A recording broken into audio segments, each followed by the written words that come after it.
Käyttöohjeet Green Golf-sovelluksen käyttöön Android-puhelimilla. Avataan sovellus. Rekisteröitynyt käyttäjä voi loggautua sisään painamalla login.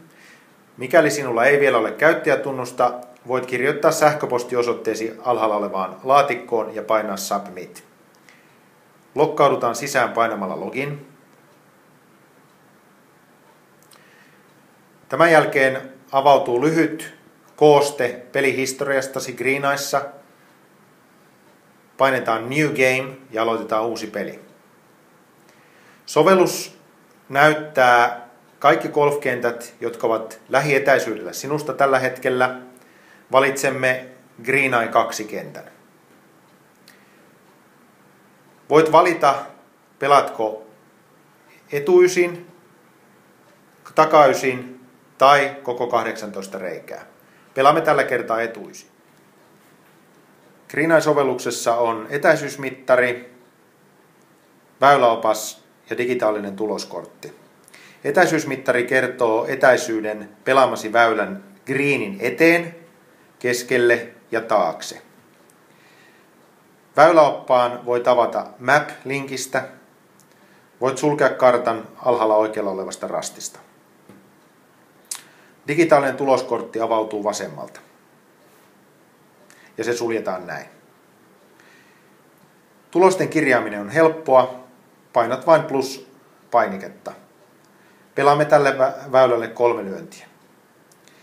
Kun oikea määrä lyöntejä on merkittynä, painetaan alhaalta Done-painiketta ja sovellus siirtyy automaattisesti seuraavalle väylälle.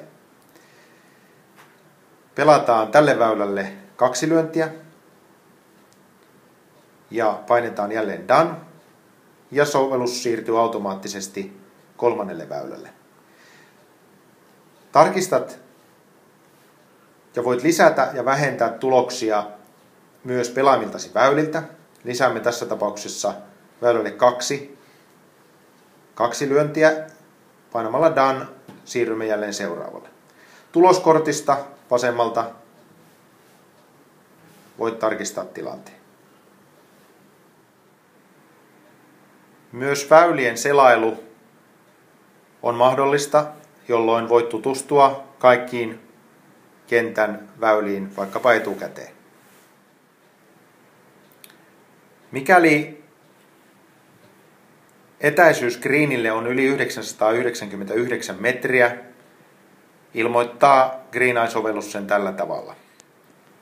Kun kierroksesi on loppumassa ja laitat tuloksen viimeiselle väylälle, painat Done.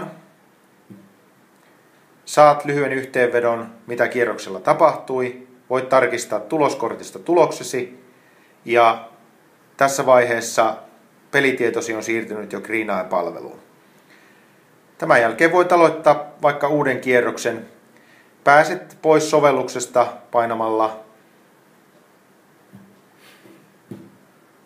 näin.